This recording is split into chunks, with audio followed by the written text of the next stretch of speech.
Então nós seremos bem objetivo naquilo que Deus colocou essa madrugada no meu coração. Neemias capítulo 6, versículo 3 e versículo 4. Está escrito assim: e enviei-lhes mensageiros dizendo: estou fazendo uma grande obra, de modo que eu não posso descer. Por que cessaria a obra, enquanto eu deixo e desço até vós? Todavia, desta forma, enviaram a mim 4 vezes, e da mesma maneira lhe respondi. Se assente dando glória ao nome de Jesus. Queridos, o texto que nós acabamos de tirar por exposição bíblica, nós sabemos que é um texto muito conhecido de todos nós. Neemias capítulo 6 vai narrar para nós acerca da reconstrução do muro de Jerusalém. É bem verdade que esse texto, essa narrativa, e tudo que trataremos nessa noite, não é nenhuma informação que a gente já não foi ministrado outra vez. Então, esse texto é um texto muito conhecido de todos nós. E todos nós, acredito, que já ouvimos falar acerca desse texto da reconstrução do muro de Jerusalém. Só que essa madrugada, o Espírito Santo falou muito em meu coração e trataremos algumas coisas que Deus falou comigo. Neemias capítulo 6 vai falar acerca da reconstrução dos muros de Jerusalém. Mas a verdade é que nós precisamos entender que o texto está falando de uma reconstrução. Logo, nós precisamos entender que há uma diferença em reconstruir e construir. Porque toda reconstrução parte de um princípio, de algo que já estava existente e perdeu a sua forma original. Algo que já estava pronto e perdeu a sua forma. Porém, quando nós falamos de construção, nós falamos de algo que nunca existiu e passou-se a existir. Então, há uma diferença em construção e reconstrução. E aqui o que nós estamos tratando em pauta é acerca da reconstrução. Então, tinha algo pronto, tinha algo existente, tinha algo original, que por causa de uma ação, perdeu a sua forma original. A Bíblia vai dizer que há uma destruição em Jerusalém. Então, nós trataremos aqui acerca da reconstrução, da destruição e da construção. A Bíblia diz que a destruição começa em Jerusalém e não afeta apenas os muros. A Bíblia diz que Nabucodonosor II vai entrar em Jerusalém, vai destruir a cidade. Depois de destruir a cidade, vai destruir o templo. E após destruir o templo, vão destruir os muros de Jerusalém. Então, primeiro, ele destrói a cidade. Depois, destrói o templo. E depois, destrói os muros. Então, cada narrativa dentro desse princípio, nós aprendemos alguma coisa. A primeira coisa que ele destrói é a cidade. Quando Nabucodonosor II entra, ele destrói a cidade.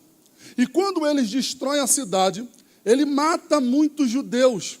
E os poucos existentes, eles levam exilados para a Babilônia. Perceba que o primeiro intuito da destruição de Nabucodonosor II é tirar dos judeus a sua identidade. Eles entram e destroem primeiro a identidade. Quando nós vamos ver Uma pessoa que sofre um ataque espiritual, a primeira coisa que ele perde é a sua identidade.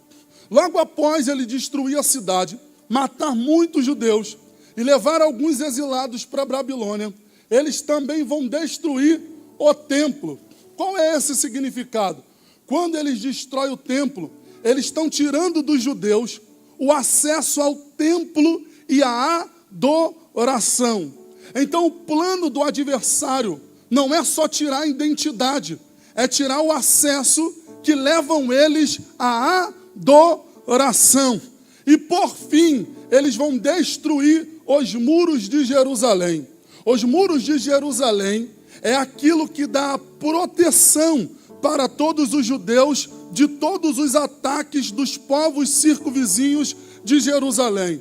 Então, quando ele destrói o muro, eles estão deixando-os vulneráveis a todo ataque do adversário. Então, primeiro planejamento de Nabucodonosor II é tirar a identidade. Segundo planejamento de Nabucodonosor II é tirar o acesso à adoração. E o terceiro planejamento é deixar-os vulneráveis a todos os ataques do inimigo. Só que essa destruição, perceba isso, que essa destruição de Nabucodonosor II aos judeus vai partir de uma brecha. Vai partir de uma brecha. Porque uma brecha foi aberta. E no campo da espiritualidade, quando abre-se uma brecha, abrimos legalidades e autoridade para o inimigo se aproveitar da legalidade e entrar. Perceba que para eles entrar em Jerusalém, destruir a cidade, destruir o templo, destruir o muro, eles precisaram de uma brecha, eles precisaram de uma legalidade. Quando, pastor, acontece essa legalidade que Nabucodonosor e os babilônicos encontram? Nós precisamos passear um pouco na Bíblia Sagrada. A Bíblia diz que no findar do ministério de Ezequias, Ezequias cai doente. A Bíblia diz, Isaías capítulo 38, que o profeta Isaías entra em ação e diz para Ezequias: coloca a sua casa em ordem, porque você vai morrer. Coloca a sua casa em ordem, porque você vai morrer. A Bíblia diz que Ezequias se vira para a parede, faz uma oração, e Deus acrescenta 15 anos a mais de vida para Ezequias. A Bíblia diz que os babilônicos, sabendo da doença de Ezequias, eles vão até a residência de Ezequias. Como que Babilônia entra na casa de Ezequias? A primeira coisa que ele faz é trazer um presente. Diz a Bíblia Sagrada que eles carregam um presente na mão, só que uma intenção maligna no coração. E eu vim como profeta para alertar alguém nessa noite, porque tem gente que carrega presente na mão, mas intenção maligna no coração. Quando eles batem na porta de Ezequias, eles queriam entrar na casa de Ezequias, porque casa se fala de lugar de intimidade, e nós não podemos abrir a porta da nossa intimidade para qualquer um entrar. Tem visita que só fica no portão, tem visita que chega até a varanda, e somente os íntimos têm acesso à nossa casa. Quem está batendo na porta de Ezequias? Os babilônicos, trazendo um presente na mão. Ezequias, no findar da sua vida, já doente, acrescentado 15 anos, ele se encanta com o presente que o Babilônia carrega na mão, e que ele não tem uma visão espiritual para enxergar que por trás daquele presente que Babilônia carrega, eles estão carregando uma intenção de destruição dentro do seu coração. Ezequias recebe Babilônia. Quando Ezequias recebe Babilônia, parafraseando, ele abre a porta da casa e diz: vamos embora, pode entrar, vou passar um café fresquinho agora. Senta e entra, Babilônia. A Bíblia diz que os babilônicos entram na casa de Ezequias e começam a entrar e enxergar tudo que tem dentro da casa. Quando ele entra dentro da casa, ele começa a ter acesso à intimidade de Ezequias. E a Bíblia diz que ele vai entrar também e vai enxergar até o arsenal de guerra. Babilônia entra, enxerga todos os cômodos e enxerga até o arsenal de guerra. A Bíblia diz que Ezequias está sem visão espiritual. Só que só faz errado quem quer. Deus sempre levanta um profeta. E o profeta aparece na Bíblia e diz para Ezequias: Ezequias, quem tu está recebendo na tua casa? Recebi Babilônia. O que tu amostrou para eles? Não tem nada na casa que eu não amostrei.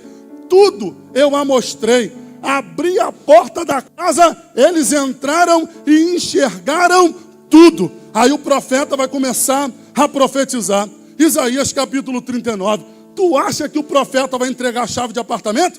Tu acha que o profeta vai adivinhar número de CPF? Tu acha que o profeta vai entregar a chave de carro? Profeta na Bíblia foi chamado para trazer o povo ao conserto e trazer as verdades que Deus carrega. Profeta na Bíblia Sagrada não abre live das revelações para pedir pix. Profeta de verdade não entra em live para pedir pix e nem adivinhar número de CPF. Tem muita gente que a gente chama de profeta, mas carrega espírito de adivinhação. Profeta, quando entra para confrontar o cenário de perturbação e destruição.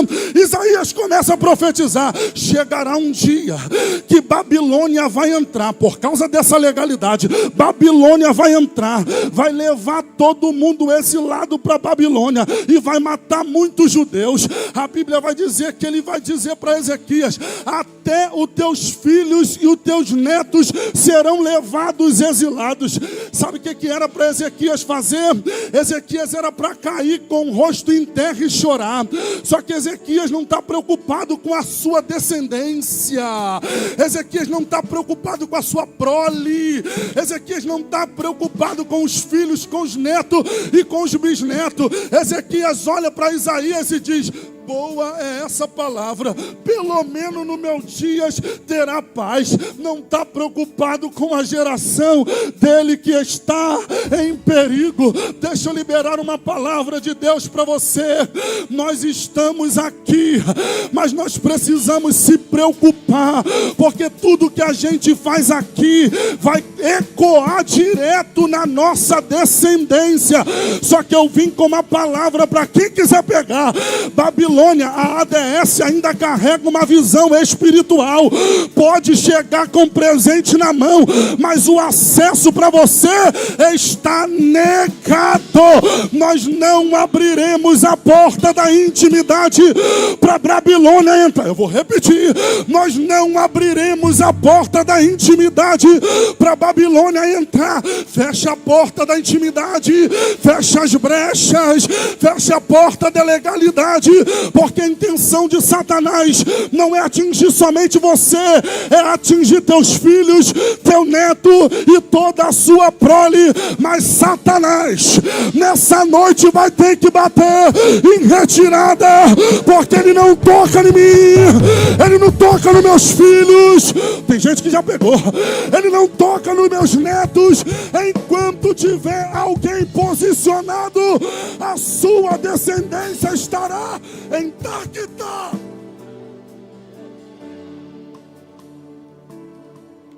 É o futuro que está em jogo.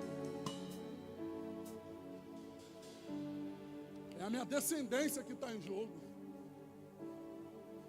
E tudo que a gente faz agora ecoa-se direto na nossa descendência. Hoje eu estava deitado, minha filha falou para mim: papai, tu sobe muito monte, né? Eu falei: subo. Ela falou assim: me leva com o senhor. Falei: o que tu vai fazer lá? Ela falou: quando a gente chegar lá em cima, eu vou cantar e o senhor vai orar. Tudo que a gente faz hoje diretamente vai influenciar a nossa descendência. Saí do quarto, mensagem do meu chefe: prega hoje? Sim, senhor. Anunciei à esposa. Ela falou: papai, para a salinha eu não vou não. Eu quero ver o senhor pregando a palavra. Para a salinha eu não vou não. Aí Deus confirmou essa palavra no meu coração. Tudo que a gente está fazendo hoje vai ecoar direto na nossa descendência. Eu vou ser profeta nessa noite. Tudo que a gente está fazendo hoje vai ecoar na nossa descendência. Eu vou profetizar: os teus filhos serão os futuros pastores da ADS. A tua filha vai ser a futura missionária da ADS. Satanás está armando o laço, mas o laço quebrou e nós escapamos. Não tem legalidade. Fala para o irmão que está do teu lado: não tem legalidade. Fala para o teu irmão: fecha a brecha. Não tem legalidade. Ezequias, não tem legalidade. Remanda-se até que a mão se aterra. Babilônia entrou. Babilônia entrou. Pelo menos nos meus dias terão paz. Por causa dessa brecha. Passa-se o tempo, Babilônia entra. Destrói cidade, destrói templo, destrói muro. Por causa de uma legalidade e uma brecha. Só que olha para o teu irmão, como profeta para ele.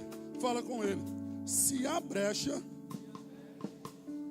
veio por meio de Ezequias, fica tranquilo, porque Deus já tem um Neemias preparado para reconstruir.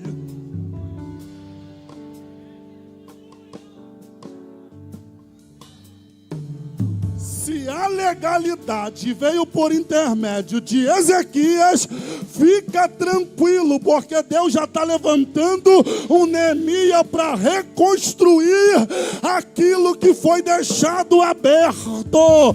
Eu vou profetizar nessa noite, porque eu prego que eu vivo. Eu não sei quem foi lá na minha casa que abriu a porta da prostituição. Eu não sei quem abriu a porta da legalidade para as drogas entrar lá.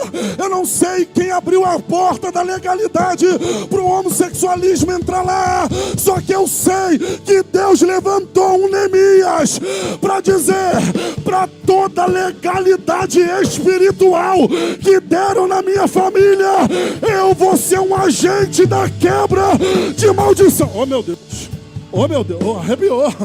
Eu vou entrar. Lá vai. Deus vai levantar um Neemias para dizer: Satanás, as drogas na minha família vai parar em mim. Na tua casa não vai ter viciado, na tua casa não vai ter drogado, na tua casa não vai ter homossexual, na tua casa não vai ter lésbica, na tua casa vai ter profeta. Alguém já levantou a mão? E eu vou profetizar: Deus está levantando um Neemias para reconstruir.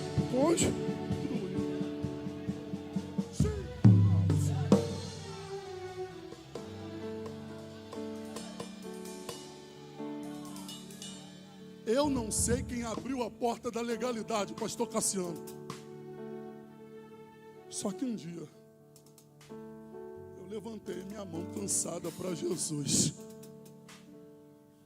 e fechei toda a legalidade que foi dada na minha família.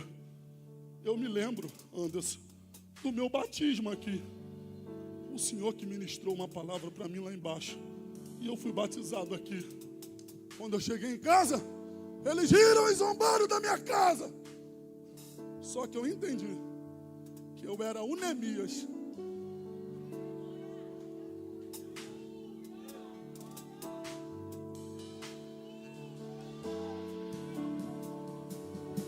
Que depois de mim, a droga não teria mais acesso na minha casa.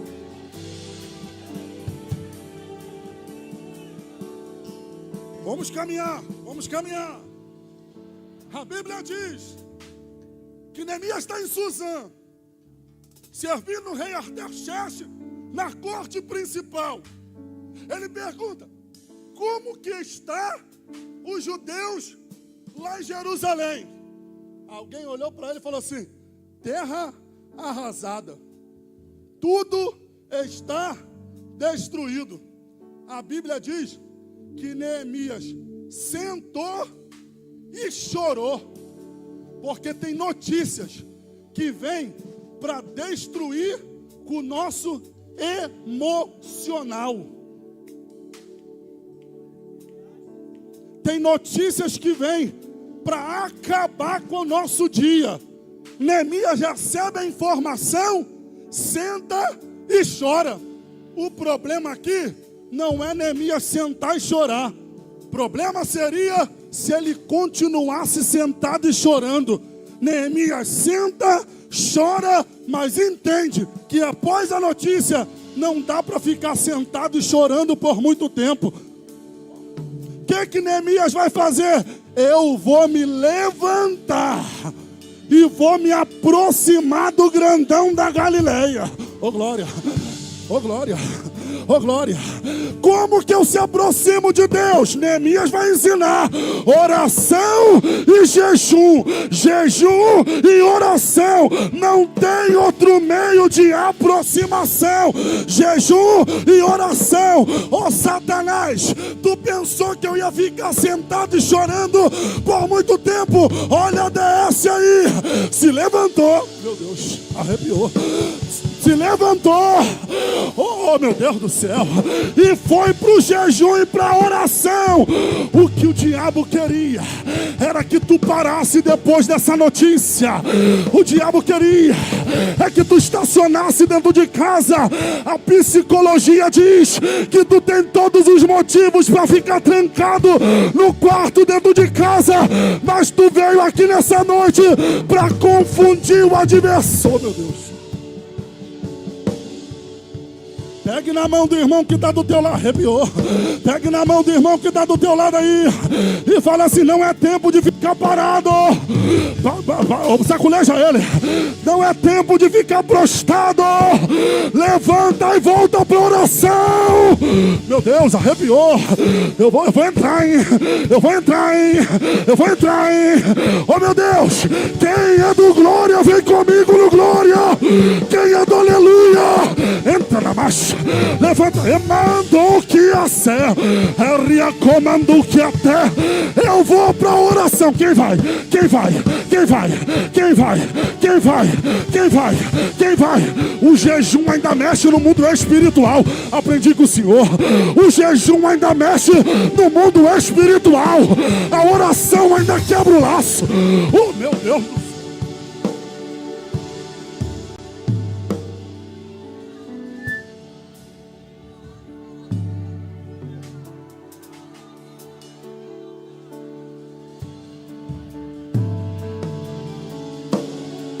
Há um exército batendo continência aqui.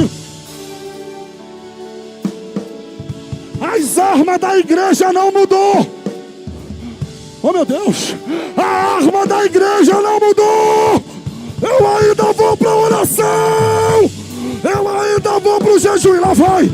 As portas do inferno não prevalecerão contra a igreja.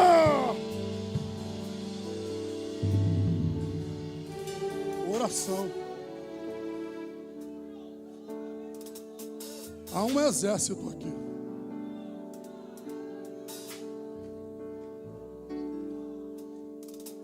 E a gente caminha mais um pouco para concluir.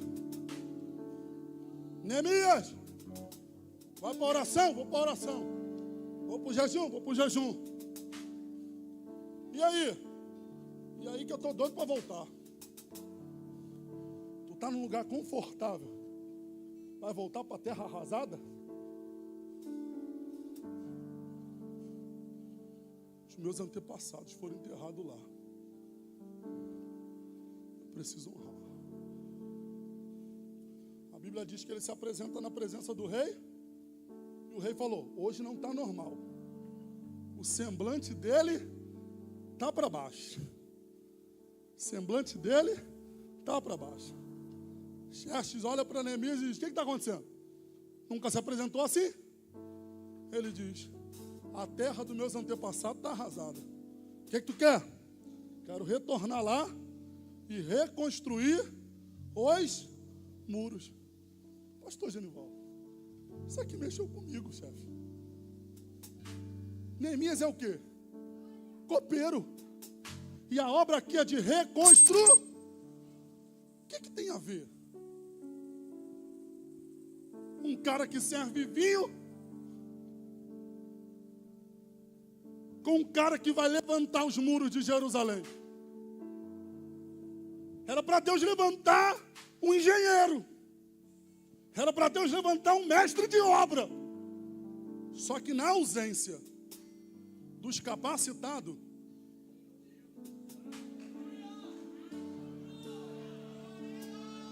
Deus vai levantar os disponíveis.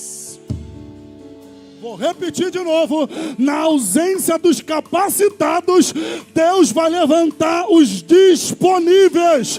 Tem gente achando que se ele não pregar, acaba. Se ele não liderar, acaba. Se ele não fazer, acaba. A obra não é do homem, meu filho. Se Deus não levantar os capacitados, ele vai levantar os disponíveis. Cadê os disponíveis?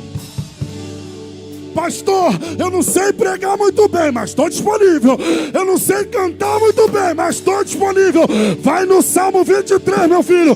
Mas vai cantando desse jeito, mas vai. Disponibilidade.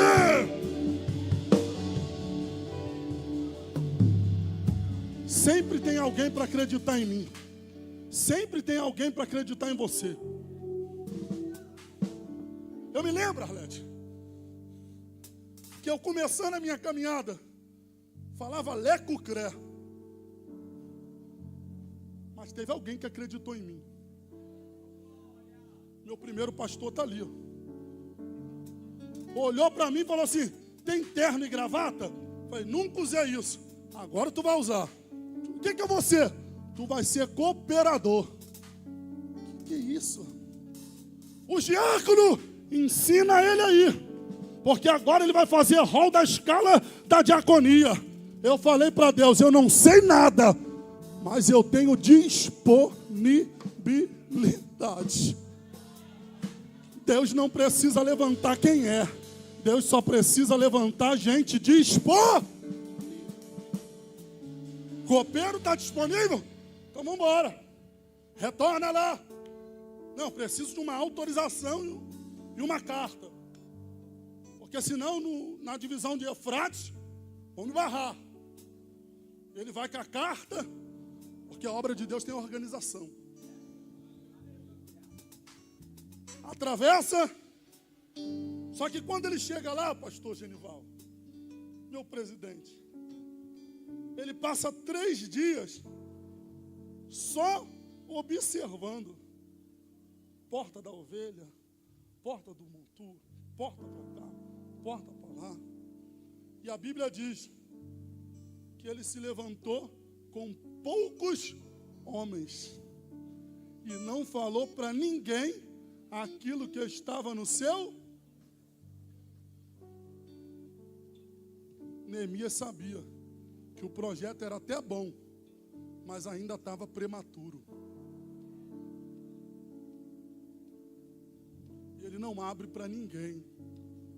Só poucos homens caminham com ele. E a gente conclui. A Bíblia diz que ele apresenta o projeto missionário, Arlete, e vai começar a reconstrução. Só que é botar a mão na obra. Sambalate e Tobias se levanta. Meu Deus do céu. Que demônio é esse que opera na vida deles? Enquanto a terra está arrasada, ninguém está nem aí. Mas quando alguém coloca a mão para reconstruir, sempre vai levantar opositores para paralisar o projeto que você começou. Mas deixa eu liberar uma palavra para o teu coração, maior do que os opositores. Meu Deus. Maior do que os opositores é o Deus que te levantou e colocou esse projeto no teu coração. Eu vou liberar. Todas as vezes que você começar a reconstruir no seu casamento, sempre vai se levantar alguém para dizer: não vale a pena. Sempre quando tu se levantar para reconstruir a tua vida ministerial, alguém vai olhar e vai dizer: não faz isso, não faz aquilo. Mas maior do que Sambalate e Tobias é o Deus que te chamou para a grande obra. Não para por causa dos opositores. Ele começa a reconstruir. E os opositores estão lá. Eles não vão parar, eles vão estar lá. Mas faz a obra. Aí chega no capítulo 4 de Neemias. A pressão, meu pastor Valdinilson, está muito forte de Sambalate e Tobias. E o povo está desanimando. O povo está desanimando, que a pressão está muito grande. Mas diga, o povo está desanimado? Fala, o povo estava desanimado, mas eles tinham um líder. E é nessa hora que ele aparece para trazer uma palavra pastoral de ânimo e injeção para aquele povo. Eu me lembro, todos nós em casa, trancado, pandemia, e o chefe estava aqui com máscara no rosto, com uma palavra de esperança e fé para a gente. Vai passar, vai dar certo, Deus vai abençoar, Deus vai fazer, porque maior do que a pressão é a palavra que nós recebemos aqui. Ezequias vai se levantar com uma palavra pastoral e vai declarar algo que me chama muita atenção. Ele vai declarar assim para o povo com uma palavra pastoral. Neemias capítulo 4, versículo 14. Com a pressão, pastor Marcelo, a pressão dos inimigos estava muito grande. O líder vai se levantar e vai dizer: não temas, lembra do Deus do Senhor, grande e temível. Aí ele começa dizendo: peleja pelos vossos irmãos, peleja pelos vossos filhos, peleja pelas vossas filhas, peleja pelas vossas mulheres. O que o líder estava dizendo é: não para a obra da reconstrução, não para a obra da reconstrução, porque a reconstrução não começa só com você.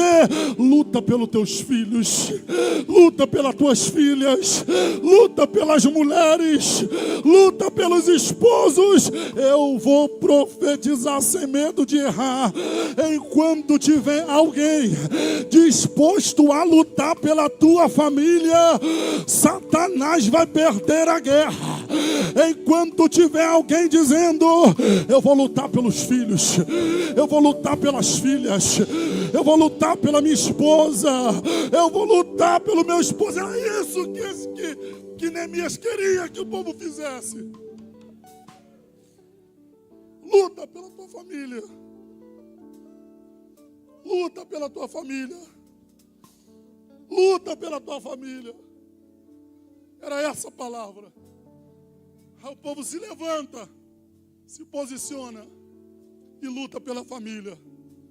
Aí a Bíblia diz que os trabalhadores vão continuar a obra, pastor.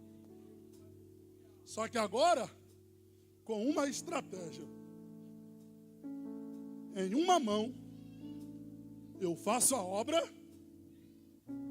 e com a outra mão, tem espada. Com uma mão eu faço a obra, e com a outra, eu estou com a espada. Uma mão eu faço a obra, e com a outra a espada. Uma mão eu me envolvo aqui, e com a outra mão eu luto pela minha família amanhã. Com uma mão eu me envolvo e com a outra eu luto. Olha para o irmão que está do teu lado e fala assim: Deus vai mudar a estratégia. Fala assim: envolva na obra, mas não perca as armas espirituais. Com uma mão eu faço a obra e com a outra eu luto e pelejo com a minha família. Levanta a mão que eu vou profetizar. Está descendo armadura nova na tua mão. Oh, meu Deus. Está descendo armadura nova na tua mão. Está descendo armadura nova na tua mão.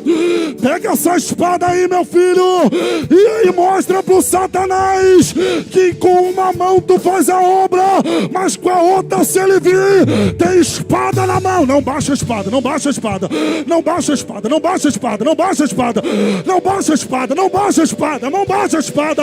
Tudo que o Satanás quer é que tu baixa a espada, porque se tu baixar a espada, ele vai entrar para destruir. Mas olhe para cá, a DS não vai baixar a espada. Faz a obra, faz a obra, faz a obra. Meu Deus.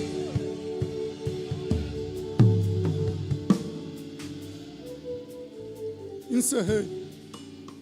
Pastor, o senhor me autoriza a colocar a igreja de pé? Se coloque de pé, que eu quero orar pela tua vida.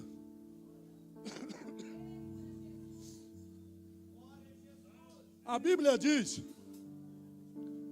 que Sambalate e Tobias ficou revoltado porque não encontrou mais brecha no muro. Porque ele sabia que a brecha era onde ele iria entrar. Salomão fala algo lindo. Eu não me preocupo com as raposas grandes. Eu me preocupo com as raposinhas. Raposa grande só entra em brecha grande. Agora raposinha é só uma brechinha. A Bíblia diz, Neemias capítulo 6, e eu oro para você, por você para encerrar. Neemias capítulo 6, o adversário muda a estratégia. Não tenho brecha para entrar, então vou distrair eles. Porque quando eles não tiverem mais acesso, mais a brecha da legalidade, ele vai tentar te distrair. Ô Neemias, vamos descer para o vale de... Vamos descer para o vale. Vem! Desce, Neemias, para tu ver. Neemias olhou para ele e falou assim, ó, desço nada. Para que eu vou descer aí?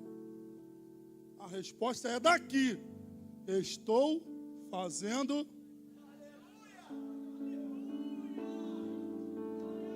de modo que eu não posso. Tudo que o Satanás quer te distrair para você descer. Só que nessa noite a notícia para ele é: estou tão envolvido com a obra, estou tão envolvido com o Deus da obra, oh meu Deus do céu, que eu não posso perder tempo descendo para dar resposta para você, porque tudo que o Satanás quer é que tu vai para a rede social para dar resposta, vai para o Instagram para dar resposta, mas a resposta é daqui. Estou fazendo uma grande obra de modo que eu não posso parar. Pegue na mão do irmão que está aí, que a gente vai orar porque a gente não vai distrair. Satanás não vai encontrar distração na ADS. A ADS não para, a ADS não para, a ADS não para, não tem brecha, não tem distração. Estou fazendo uma grande obra. Não posso parar. Não posso descer aí não. Quero orar pela tua vida. Porque está caindo fortalecimento para muita gente aqui nessa noite. Não cesse a obra. Quero orar pela tua vida. Tem alguém aqui nessa noite que está afastado dos caminhos do Senhor? Deseja retornar para os caminhos do Senhor? Tem alguém entre nós? Pastor, estou afastadão. Quero voltar, me desviei. Corre aqui na frente que eu quero orar pela tua vida. Tem alguém? Tempo de decisão. Pastor, nunca aceitei Jesus, mas teve um calor forte aqui, eu quero servir esse Deus. Vem aqui na frente que eu quero orar pela tua vida. Pastor, eu estava caminhando e escorreguei, parei, estou distante, mas hoje eu quero me reconciliar com Deus. Tem alguém aqui nessa noite que deseja entregar os seus caminhos ao Senhor, retornar aos caminhos do Senhor? Tem alguém entre nós? Se não tem ninguém, que Deus em Cristo Jesus te dê oportunidade. Amantíssimo Deus e eterno Pai, apresento a tua noiva, Senhor, diante de ti. Eu falei somente aquilo que o Senhor me impulsionou a falar. Nesse momento, Senhor, apresento ele, Senhor, nas tuas mãos, a tua igreja lavada e remida pelo sangue de Jesus. Deus, que essa palavra, Senhor, venha impulsioná-los, Senhor, a entender que a obra da reconstrução é lutar pelos filhos, pelas filhas, pela esposa, pelo esposo, enquanto nós estamos reconstruindo a nossa família está de pé. Deus abençoa a tua igreja, Senhor, uma vez mais. Essa oração que eu te faço, e quem recebeu essa palavra, aplaude o Senhor o mais forte que você puder. Deus abençoe. Presidente, obrigado. Glória ao nome de Jesus. Deus continue abençoando o pastor Felipe, o pastor Daniel, que esteve na direção do culto, poderosamente. Quando sai daqui de posse a sua vitória, com a mãozinha para o céu, diga: obrigado, Deus, pela minha